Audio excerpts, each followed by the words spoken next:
Hello and welcome back for another episode. I have decided to call the podcast ba Champions of Happy. Yes, so welcome to the Champions of Happy podcast. I'm James, I'm your host, and in this podcast I'll be talking to people about their interests, their loves, and their joys. Today I'm talking to comic book writer Joe Glass. You may know him from his work The Pride, a gay superhero team, and today we're going to be talking to him about his love and joy of comics and his new project, The Glitter Vipers. I hope you enjoy. Hello, and thank you, Joe, for joining me on the podcast today. Yeah, hey, thanks for having me. No, my absolute pleasure. So where are you right now? So I'm down in South Wales, furloughed away in my family home in the South Wales Valleys. At the moment, in my bedroom come office, where I do a lot of my writing these days. Yeah, just deep dark valleys of South Wales, really. Where are you normally based when you're not there? No, this is where I live. Oh, right. This is where I'm always based. But yeah, I'm just furloughed at the moment from my day job, so I don't really go anywhere. I'm just here all the time lately. So is it you and your parents, did you say? Yeah, it's my family home. My parents. I moved back, years ago, and the house market being what it is, it's pretty difficult to get somewhere of your own, even outside of London. So No, I can yeah, imagine. I'm kind of still here at the moment. How is it doing lockdown with parents? Everything's been fine. My mum's a key worker. She's works for the NHS, so she's been working still for a lot of it. She's on off work at the moment, and thankfully everyone's still healthy though. So yeah, it's been going all right. It's just been a case of being furloughed myself, because of not being required, given the amount of work that is at my day job, and just also kind of a case of just trying to keep everyone healthy, because I like living with my parents, as I say, and they're both people who are at-risk categories. So at the moment, it's just more about protecting them than anything else. But on the plus side, I get to sit at home and do a lot more writing, so it kind of all works out. So, Joe, could you summarise what you do, who you are, everything about you for us? I'm a comic book writer. Primarily, I create a series called The Pride, about an all LGBTQ superhero team, which is available on Comixology. I've also done a book called Acceptable Losses, which is also on Comixology, and at the moment I'm kickstarting my next project, Glitter Vipers, which is an original graphic novel about a queer street gang in Manchester's gay village, which has already been successfully funded. We've still got about a week at the time of this recording on our Kickstarter, so we're just getting all that extra gravy now. So it's been good. That's amazing. How long have you been writing for? Well, I've been writing since I was about 15. I'm 35 now, so about 20 years. In terms of writing and releasing things and actually like publishing things, whether it be self-published or otherwise, it's been maybe 11 years. But certainly, like since about the age of 15, that was around the time when I sort of realized, yeah, I want to write things, I want to make stories. So yeah, that's about the time I would have started writing down ideas and sort of building and learning to improve my craft as well. So 20 years, but only like 10, 11 years in publishing. Nice. And have all your projects been self-funded, self-made, or Yeah, do you work pretty with any much. publishers? Like initially the Pride was self-published, and when we did a bunch of issues, we did the collection which we did on Kickstarter, etc. The second season, however, was picked up by a publisher called Comixology Originals, which is a digital first publication system, and they have been coming out now. Well, actually the whole second season came out last year, so we did like a whole new 6-issue arc of the Pride. So although the series was initially self-published, it's now with a publisher. So, but that would still really be my only experience of working with a publisher at the moment is Comixology Originals of the Pride. Because I suppose for people who aren't into comics, their knowledge will probably be the basic of there's either Marvel or there's DC, but there are so Oh many God, yeah. more comic book publishers. Yeah. I've really chosen to do a really good podcast when I'm not very good at talking. Because I'm aware, I mean, there's probably tons, but I'm aware of Dark Horse, IMG. Who else do I know? There's plenty, isn't there? Comixology, like you said. Yeah. There's so many. I mean, personally, I'm a Marvel boy myself, Yeah. but I have dipped my toe into Boom Studios. Do fantastic work. I love Oh, they've been, yeah, their really some great stuff lately. some really nice original content. Yeah, like I'm like primarily when I was getting into comics, I was very much the same. Like I was only really aware of Marvel and DC. And I was very much a Marvel boy as well. Like definitely like, and still to this day, probably a bigger well, I don't know, I read a lot of DC now. But yeah, it's kind of it's one of those things you sort of take some time breaking into that kind of hobby, and you tend to see the two biggest names because they're the ones which also have mass multimedia connections. You'll have X-Men cartoons and Justice League films and things like that. So you kind of feel like, oh, they're the most obvious ones. But yeah, in terms of comics publishers, there are so many, and there's a lot more all the time. And at the moment, the real interesting thing in the comics industry itself is like a lot of these smaller, new independent publishers are actually releasing some of the best stuff.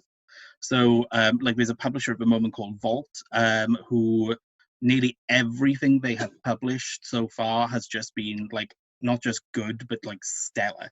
So, it's really, really exciting right now to see all these other publishers getting in on the game and sort of the creative voices that they're finding to create these things and give them a platform. As a young comic book lover and geek, what were your first go-to titles? Oh, X-Men for sure. Like I was in love with the TV show, the X-Men cartoon of the 90s, and then I think my sort of love of comics sort of came from there. I mean, technically speaking, it's not the first comic I ever read.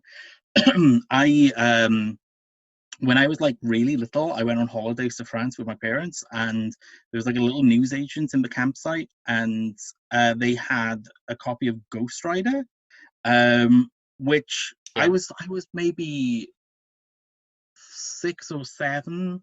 So like to my 6 or 7 year old mind, this flaming skulled motorcyclist guy on the cover was like, oh, this is wild. I gotta pick this up. No idea what's going on. I could not tell you what happened in that issue to this day. Like it's gone from my mind. But that was probably the first comic I ever picked up.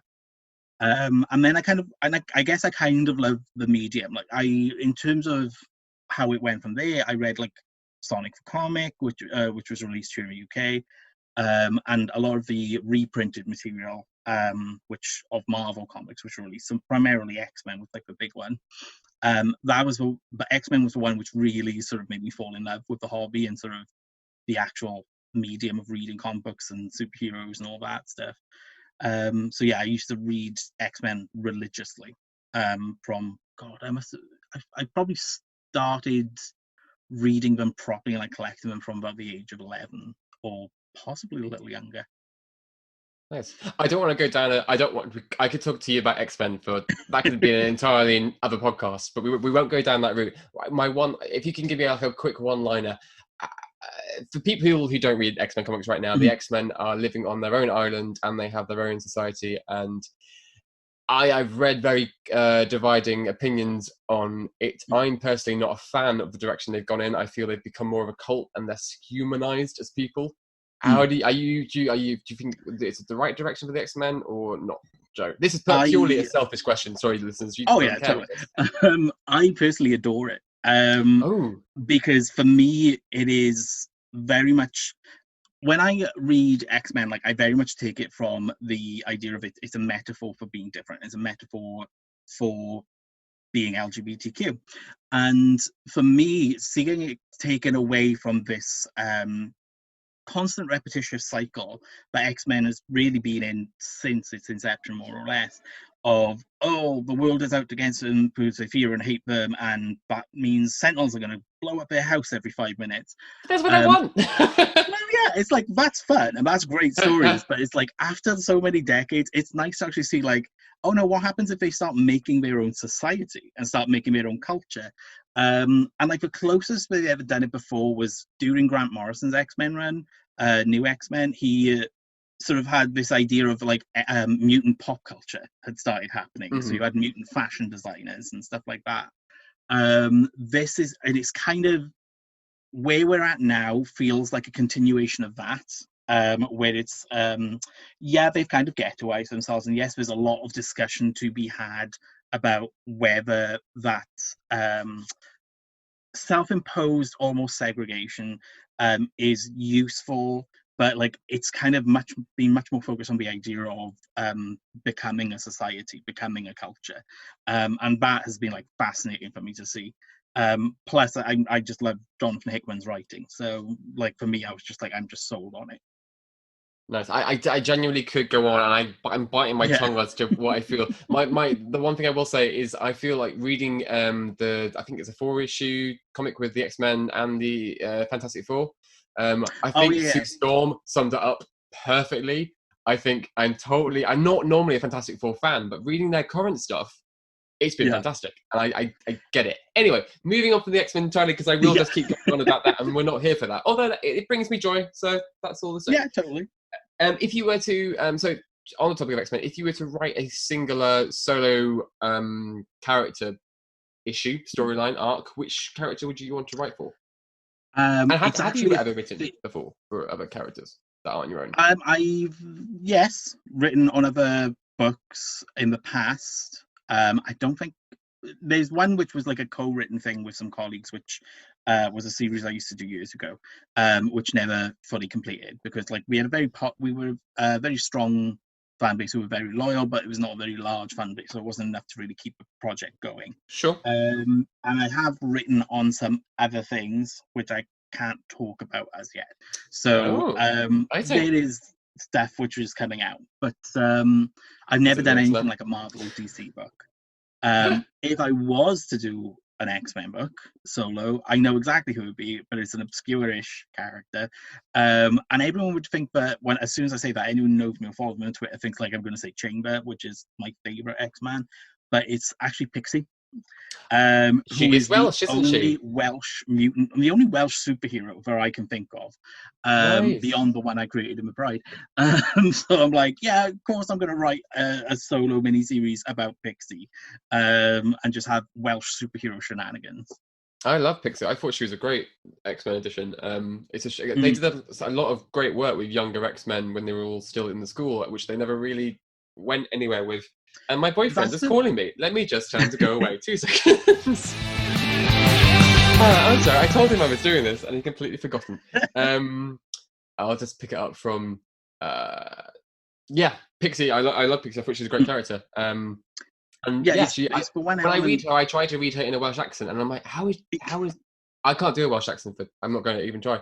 But Oh yeah, I read her, and I'm like, does she actually sound? But yeah, it's a shame that they haven't.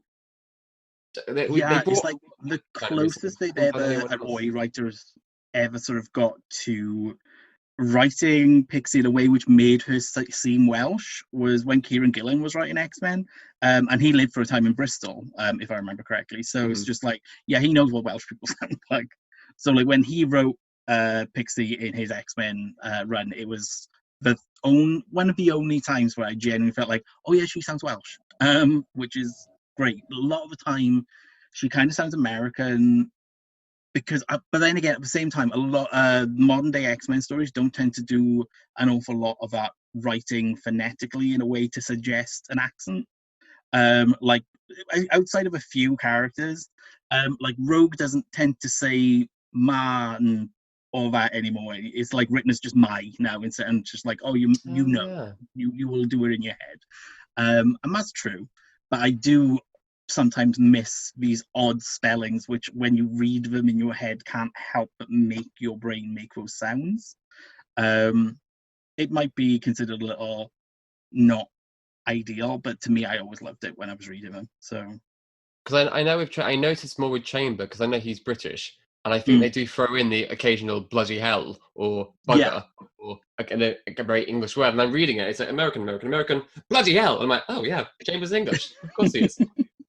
So I know you guys, because I first met you when I went to a Comic Con, I think. It was some sort of yeah, comic probably expo. way back when. Yeah, Don't think I was in cosplay that time, but So in the past, I've dressed up as the Phoenix in cosplay. I've tried to get into the outfit recently. COVID has put some weight on me, and I can no longer get in the thing, and it did rip Oh, a little bit. I know from your Instagram you take pictures normally of cosplayers yeah. when at the conventions. Have you ever cosplayed yourself? I never have. I don't think I have the talent to make a cosplay costume, because like when I see cosplayers, like everything they make just looks absolutely amazing to me, and I'm Mm, just like, how can you make that kind of stuff? There's also like when you've got a cosplay, like I don't want to sound like negative to anyone, but like when you got a do cosplay which it. is like not store bought, not like very simplistic, which is more like, oh, they've actually spent time, they've made that. Yeah, What tends to be the case is they spent a lot of money making that as well, and I'm like, I kind of got to use all my money to make comic books, so I'm just sure. like, it's something I would kind of love to maybe try one day, but like I've never really had the opportunity myself. So for me, like my love of cosplay is very much in seeing people bring these characters to life, and sometimes the absolute creativity in what they do in their costuming, like how they made it, how they put it together, or even how they've twisted it. Like when you see the gender bent character costumes or things like that. Like I love that kind of stuff, particularly when it's like something which is a bit more obscure and you don't expect to see it, and it's pretty wild to see. And like going back to like Chamber, like one of my favorite cosplays I ever saw was someone cosplaying as Chamber, and it's a bit Wow. like, how the hell do you cosplay as someone with an explosion for a face? You know? Yeah, for people who don't know who Chamber is, it might be easy if you quickly Google him. But Oh basically, yeah, he doesn't have a mouth, and it's just that's a lot of yeah, fire like the lower half of coming his out. jaw and his chest are gone, because he just contains like this huge amount of psionic energy, which is just constantly like exploding out of him. Hmm. So when he's like chilled, I guess, he's wrapped up in bandages like up to his nose kind of thing. But like when he's using his powers, he's just like spewing energy out of this hole in his chest and face. And this cosplayer so once like did that. Like they didn't do the what would seem like the easier option of like, oh, I'll just wear bandages up to my nose and Hmm. people know I'm Chamber. He was like full on, had created this like almost frozen explosion kind of effect on him, and it lit up and everything. And I was just like blown away. I was just like, you visually look like this character who just could not work. And I was just like, I can't believe it. That's But yeah, that's amazing. the kind of stuff I love with cosplay. That's kind of why I take the photos. Plus, as well, what I find with cosplay is everyone kind of gets a joy out of it. So, like when Yeah. I take the photos of them from behind my table, and like I said, I'm not going around taking photos of everyone at the shows. Typically, it's usually from behind my table, or like if I've popped off to get a sandwich, I'll grab a couple as I'm walking to and from. And for me, it's like getting to share that with people who don't go to Comic Cons, and they get to see the kind of costumes, and seeing them sort of react to it and have Hmm. fun with it. So that's always why I kind of take photos of cosplay, because it's just a lot of fun to share that. If I were to twist your arm, Mm. and money wasn't the question, and you had all the ability and skill to make costumes, who would you want to do? Ooh. Um, do you know what? Lately, I probably like to do a good cosplay of like Captain Marvel, and I mean Shazam. So like Oh yeah, DC's Captain Marvel, not yeah. because now he's called Shazam because whatever. But like probably that, because I love that film. I love the tone of it was very different to a lot of DC's other movies.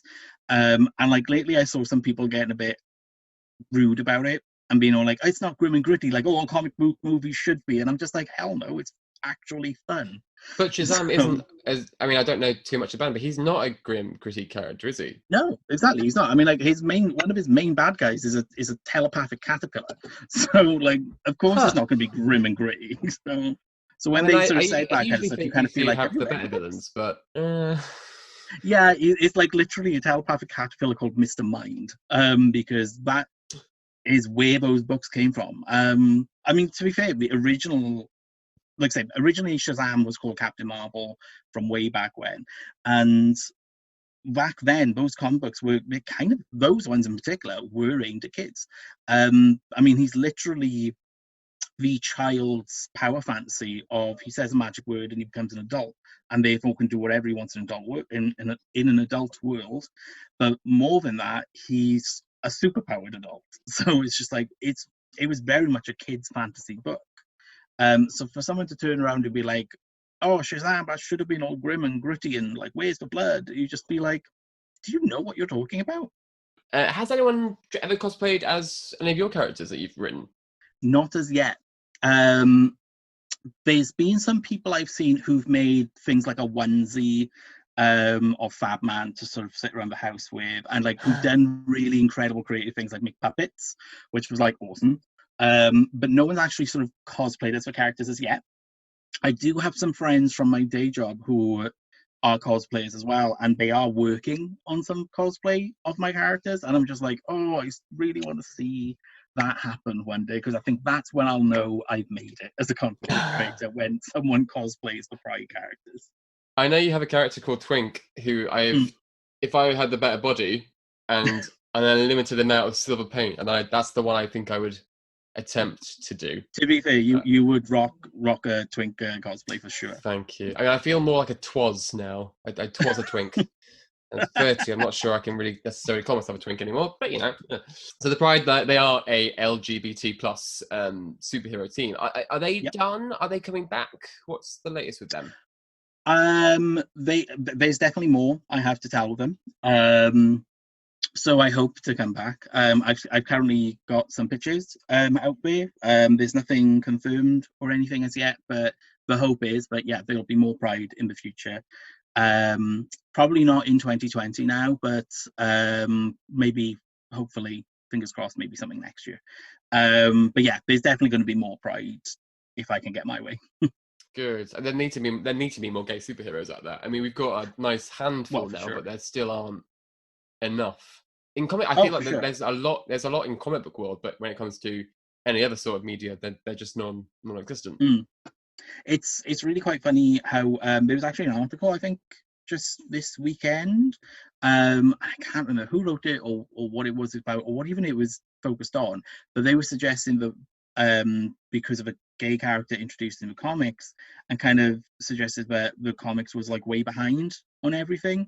Whereas movies would like doing it, and it's just like, well, actually, if you look at comic book movies, there's a complete dearth of LGBT representation. Like an MCU movie's like got what 20 odd films, and you've got like, oh, there was that gay guy in the support group. Like that is the queerest we've had in superhero cinema, really. So comics have actually got a lot more lately, and it's got a lot better. It's not perfect, and there's a lot more to be done. But it's at least getting somewhere, which is nice. I'd like to see more queer creators getting involved in the mainstream superhero universes at Marvel and DC and sort of in writing some of these queer characters, because it would be nice to have more queer voices involved in both stories. But yeah, it's getting better, certainly. Nice, cool.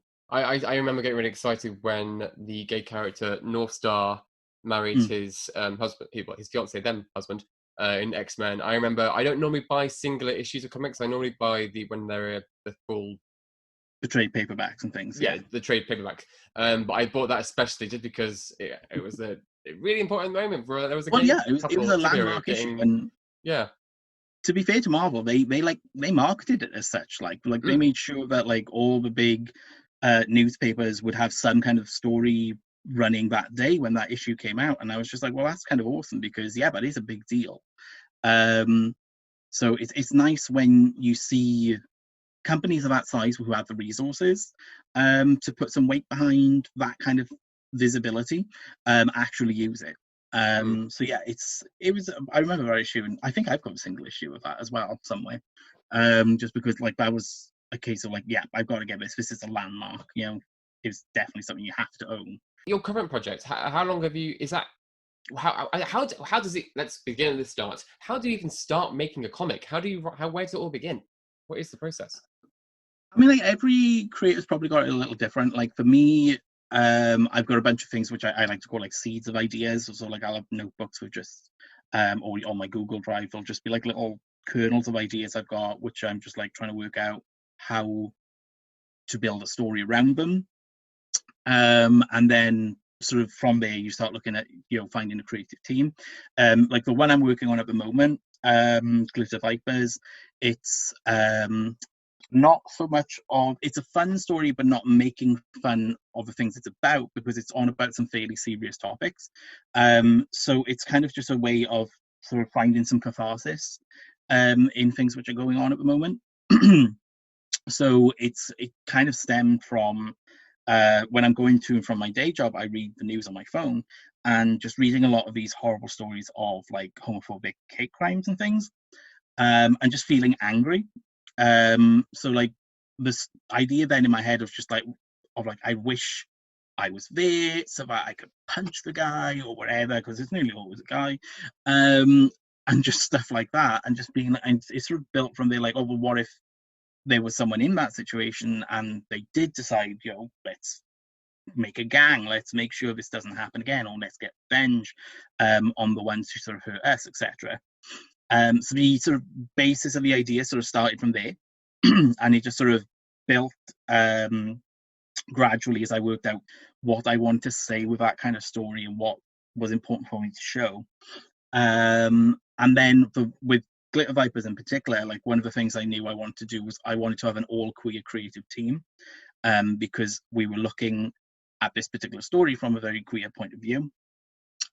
So I wanted to make it not just a queer creative team, but as diverse a queer creative team as possible.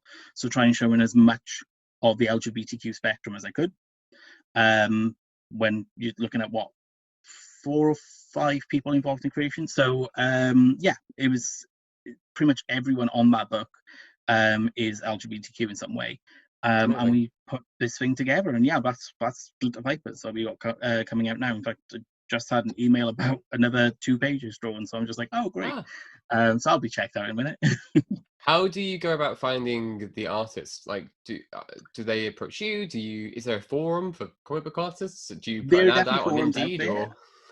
There's forums out there. I don't use them very much. I have a tendency these days of just putting out public calls on social media.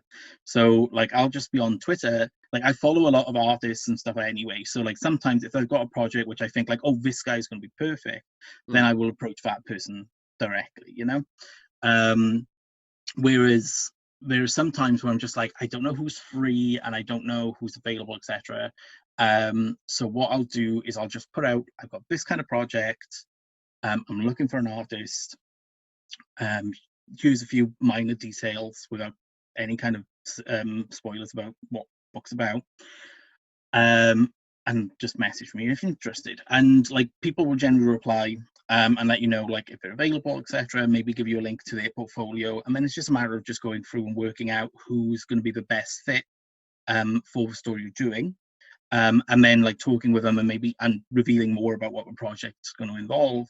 And then obviously seeing who wants to do that, like because sometimes it'll be a case of like this artist might say they're interested, you give them the story and they might realize, oh actually I don't know if this one's for me, kind of thing. So it's sort of just a matter then of whittling down and working out who's not just going to be good to work on this project, but who's got the availability, who likes the story as well, because it works so much better if a person isn't just looking to just work for hire, they actually are interested in the story. So yeah, that's kind of my main way. It's probably the most obtuse way of doing it, but it's the way which has always worked for me. So that's kind of how I do it. Who is the artist you have on this project? So Glitter Vipers is an artist called Katie Fleming. She's one of the ones where actually I went and approached her immediately, because we'd spoken, I think, at a con or two and a bit online in the past. And I knew that she was a great artist, and has this really great sort of flowing and frenetic sort of line work, which would work really well for this story. So she was one of those ones where I was just like, I went straight to her and I was just like, I've got this story, I really want to work with you. Are you interested and are you available? And thankfully, yes, she was available and yes, she was interested. So that's why we got Katie Fleming on Glitter Vipers. From there, it was like filling up the rest of the team then, just like, oh right, I need a colorist. I'm looking specifically for an LGBTQ colorist. So I put the call out, and that's how we went with Kelly Fitzgerald, etc. So it's been great working on putting that together and making sure it's this great queer team to make this great queer book. So It sounds like you're forming your own little superhero team, essentially. it is a little bit. I mean, like you're sort of putting out the call, or you're going to the sort of great powers in your industry and medium to put together this little team to make something really special. So in a way, it kind of is. It kind of has the same sort of feeling. It's very much, in particular, like with the Pride and how the Pride came together in that first season, kind of similar to how that all works out. So I never really thought of it that way, but yeah, maybe I was kind of writing Fabman Search as a little bit from experience. Who will respond to the call? So can you tell us a bit about Vipers? Yeah, so Glitter Vipers, excuse me, it's a 60-page original graphic novel. So it's all done in one self-contained story kind of thing. It's not like part one or anything like that. It's about this drag queen called By Felicia and her friends. I know, right? Felicia. I know, right? Like as soon as I sort of that name sort of hit me, it struck me like a lightning bolt. I was just like, oh my god, I've got to write something now. Is there a By Felicia out there? Is that a real not queen? that I know of. Good, let's keep it that way. Yeah. But yeah, so she's a drag queen on the Manchester, UK gay village drag scene in the story. And her and a bunch of her friends kind of are unfortunately victims of a hate crime, and they have a support group. And then part of the support group, they sort of realize that they're all just really angry, and they want not just kind of revenge, but they want to make sure like this to do something, to actually physically do something, to make sure this doesn't happen again and to fight back. So it's about them then forming this street gang that calls themselves the Glitter Vipers, who then patrol the Manchester gay village, just protecting it and beating the crap out of bigots. Oh, sorry. With a sequin-covered baseball bat. So yeah, that's kind of what Glitter Vipers is all about.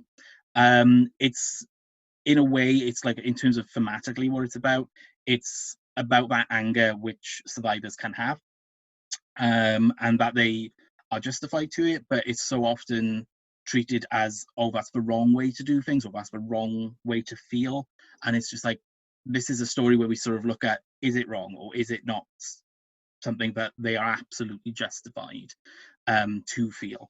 And it's really weird, like launching the Kickstarter, how it's become kind of a timely thing on a wider, broader scale, given like the Black Lives Matter sort of protests which are happening at the moment, and everything which is going on. So it's like everyone who comes from a minority identity, I think, could relate to the idea of this anger, and being told that they don't have a right to feel that way when they absolutely do. But it is such a thing as a justified anger. It's a very human emotion to have. So yeah, that's kind of Glitter Vipers. And as I say, although it talks about these kind of serious topics, like the one thing I was looking for with this book was to have a kind of element of catharsis about it. So it handles these serious topics in a fun way, but not by making fun of them. Because like I say, these aren't things to make fun of, but the same way that it doesn't need to be grim and gritty and dour and sad all the time. So that's why visually we're kind of going with what I've been describing as like a queer grindhouse glitter noir kind of style to it. Nice. So I'm actually from Manchester originally. Awesome. I've been living in London now 7 years roughly. So I know Canal Street quite well. How in your book, how accurate is it to real Canal Street? Or because Canal Street's not that big. So have you expanded the world a little bit for? We've expanded it a bit. Like we involve like some of the parks which are close by and stuff as well, and just kind of make them a bit bigger, just because like I say, it is a bit nicer to have like a bit bigger environment to play with. But otherwise the environments are pretty spot on the Katie's been doing so far. So it's just like there are vaguenesses as well involved in the story, where I'm just like, all right, so we're going to set this scene now is going to happen in this kind of environment, so let's just pretend there's this kind of environment close by, kind of thing. So look, we kind of try to keep it as much as possible. Sure. But sometimes for the benefits of story and pacing, like we might make a few creative liberties. Yeah, you're a writer. I'm just happy to know there's a superhero roaming the streets of Manchester, actually, and Oh, well, a that's drag one of the things queen. with Glitter Vipers, actually. It's very much not superheroes. They are average people. Mhm. So it's just an average people street gang kind of thing. That being said, there is a Pride story which takes place in Manchester, and the artist did an absolutely spectacular job of getting Manchester landmarks down. Ah, I need to look this up. I don't know. Have I Oh, missed yeah, that? it's Okay. one of our shorts from the Pride Adventures. It was Okay. actually one of the ones which was guest written by another writer, and it was actually written by Sina Grace, who did Marvel's Iceman series. Oh yes, I love Cena Grace. Exactly, Sina Grace is fabulous. So of Yeah. course everyone loves Sina Grace. I mean, yeah, he made Iceman gay, so yeah. Where did the urge to write these type of characters come from, and why Manchester as well? um, in terms of the urge to write like queer characters in comic books, it literally just came from the fact that I very rarely saw myself in this medium I love and these genres which I love, and I very rarely saw someone who was explicitly like me or explicitly like my friends, and it was kind of a case of just feeling a little bit like that's almost like telling someone they've got to be in a closet because you're not willing to show them.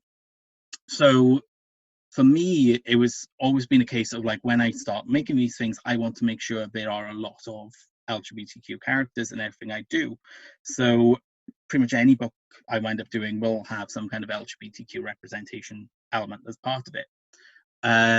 In terms of Manchester involvement in this, it was just one of those things where I wanted to show that given one of the things we're looking at, like say, is hate crimes and how there has been this sort of rise in hate crimes in recent years, and how it has made places where we should feel safe not as safe as they used to be.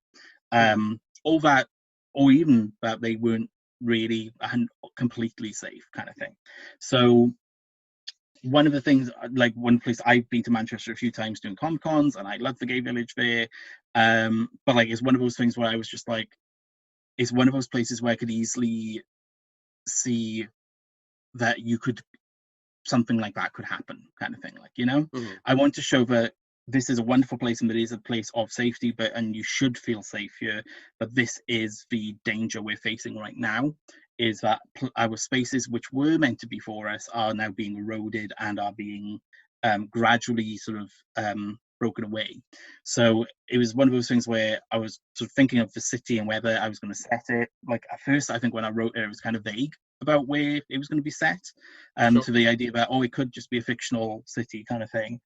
And then I was just like, no, screw it, let's just make it Manchester, UK. I very quickly come to the realization that I want to set it in the UK.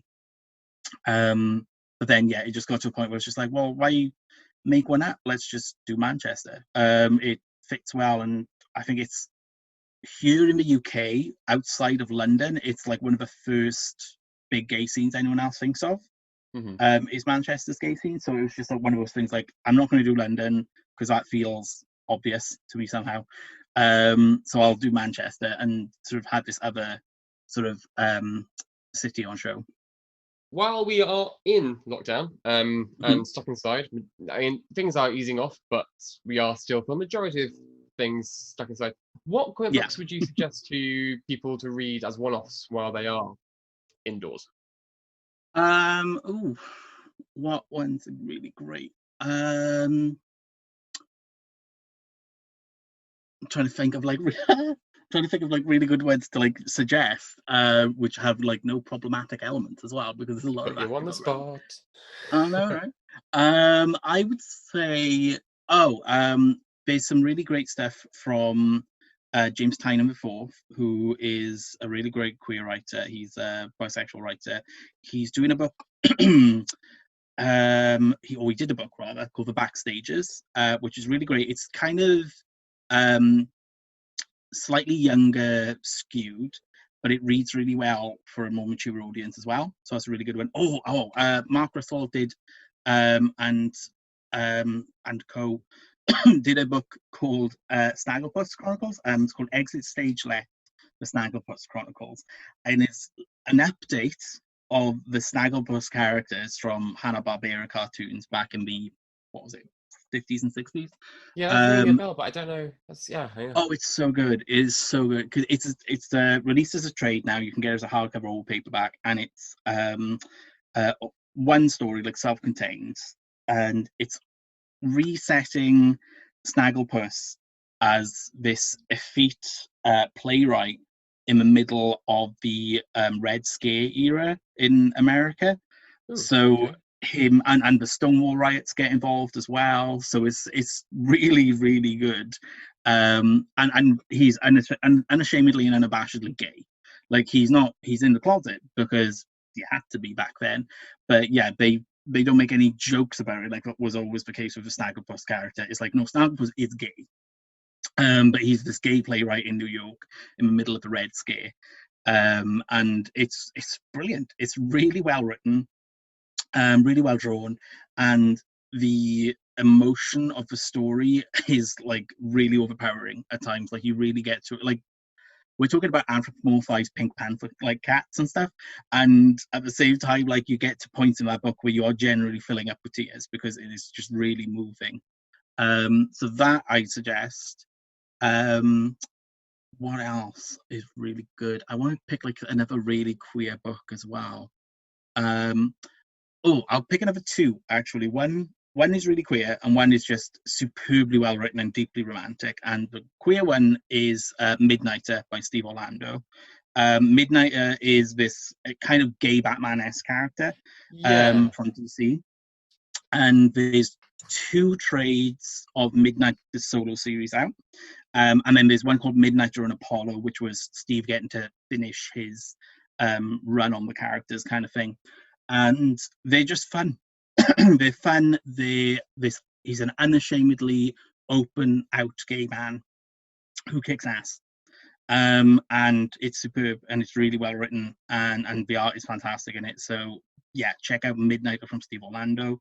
If you search that, you'll be able to find them.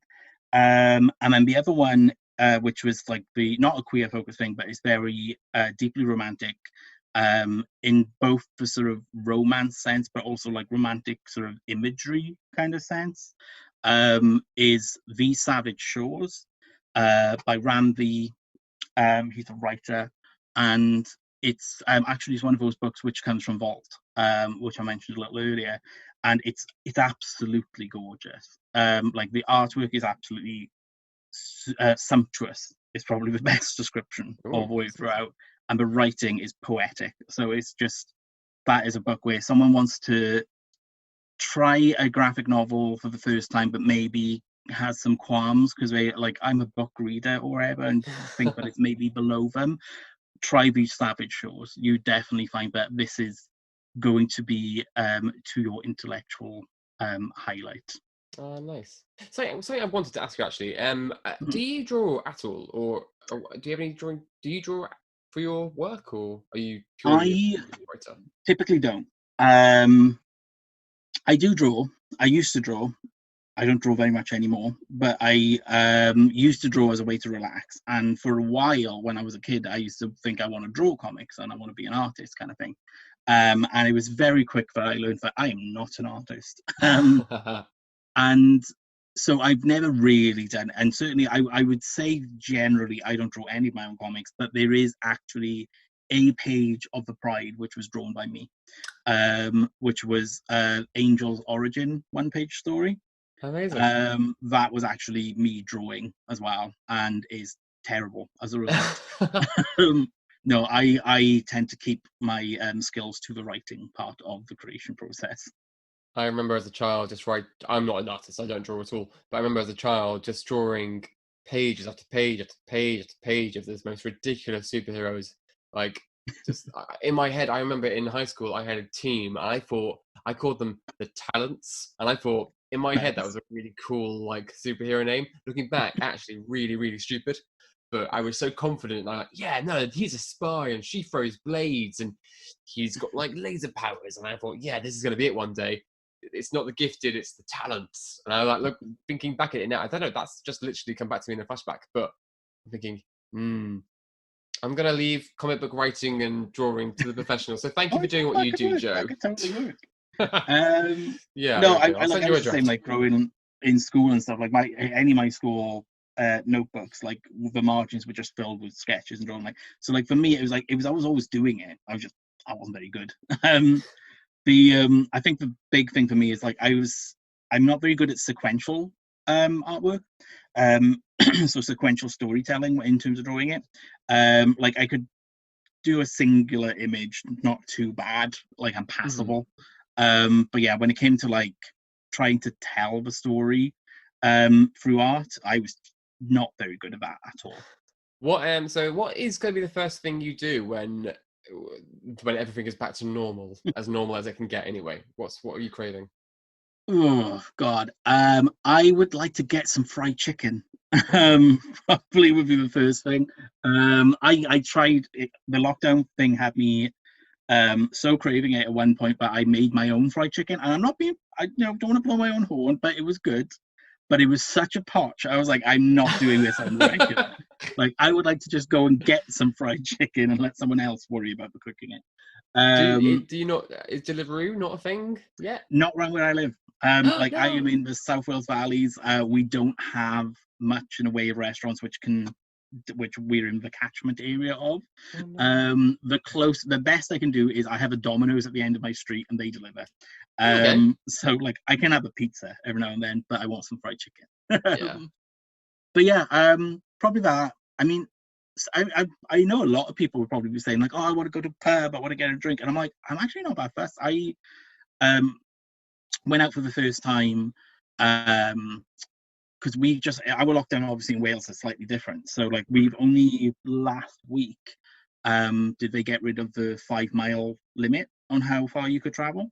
Okay. So last week I went to town and I sort of met up with some friends in a socially distanced and totally responsible way, like wearing masks and like no one coming within 2 feet, etc.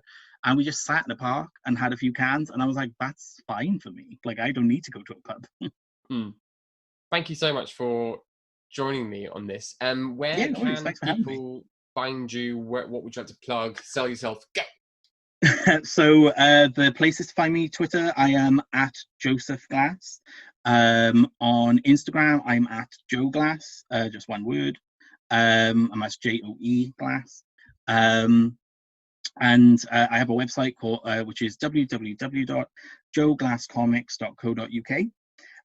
So yeah, that's kind of all the big places to find me.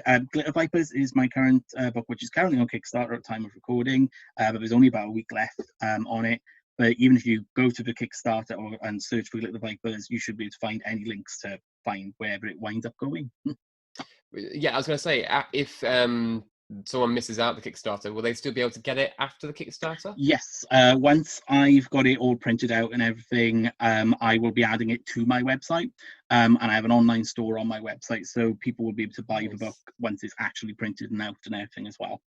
Well, make sure, listeners, you check out Joe's work. He's a fantastic person. He's a great writer.